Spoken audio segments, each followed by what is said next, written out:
Quick question. If you're thinking about retiring abroad, moving for work, or living as a digital nomad, where does your money actually go further? I compared monthly living costs across 28 cities in Europe and North America and used data from January 2026. In this video, I'm going to show you how to navigate the data for this comparison in these two charts. I captured the data in Excel, converted currencies, and built the visuals in Tableau. To view the chart and interact with it yourself, please click on the link in the description below. The countries used in this comparison include Canada, France, Italy, Portugal, Spain, the United Kingdom, and the US. For each country, I chose two cities that are major business centers. So for example, for the United States, I chose New York and Los Angeles. And then I also chose two cities that are lifestyle and retirement destinations. In this case, Tampa and Phoenix. This chart shows the monthly cost of living for a single person, and it's a monthly estimate that uses two components. The first is the cost of living excluding rent. The second is the cost for a one-bedroom apartment in the city center. The first chart on the left shows the total monthly cost for a single person in euros. The left section in blue is all the costs excluding rent. The right section in orange is the average monthly rent for a one-bedroom apartment in the city center. Let's take Paris as an example. The average monthly cost for a single person excluding rent is 1,060 euros. The average monthly rent for a single person living in a one-bedroom apartment in the Paris city center is 1,395 euros. And when you look at the total cost for living in Paris, it's very close to 2,500 euros. Below this chart is the city view parameter. So you can use this to view all 28 cities, or you can click on it to view the 10 most expensive.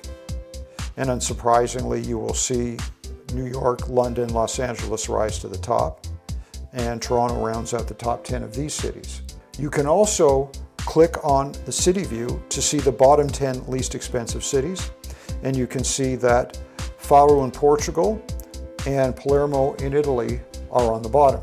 Now, if we go back to all the cities, I want to look at chart 2 here on the right-hand side, and this is the rent burden. The rent as a percentage of monthly cost for a single person. And this is where the story changes and gets interesting. Some cities aren't the most expensive overall, but rent takes a much larger share of the budget. Lisbon is a great example. If you look at Lisbon in terms of total cost, it's in the middle of the pack with all 28 cities. But if you take a look at the rent burden, or rent as a percentage of monthly costs for a single person, you can see that Lisbon rises to number 4. Now, you can also filter these bar charts by country and compare cities and countries side by side. Let's say, for example, I want to compare Spain with Portugal. So click on this and uncheck all, and then you can click on Spain. And when you click on Spain, you'll see that you have the 4 cities from Spain: Barcelona, Madrid, which are the business centers, and Valencia and Malaga, which are the more lifestyle destination cities. And let's say you want to compare Spain with Portugal. Well, you click on Portugal, and now you have both countries. So you can see when you look at the chart, Barcelona, of all these 8 cities in Spain and Portugal, Barcelona's the most expensive, and Faro is the least expensive overall. If you take a look at the rent burden, this is where it gets interesting again. Funchal and Madeira is in the middle of the pack for overall cost, but when you actually take a look at rent burden, it's actually the top for rent burden, or rent as a percentage of monthly cost for a single person. And then you see Faro is on the bottom again. So if you want to get back to all the cities, you just check all, and all the cities come back. This chart on affordability for 28 cities in Europe and North America is in euros and is part of a series.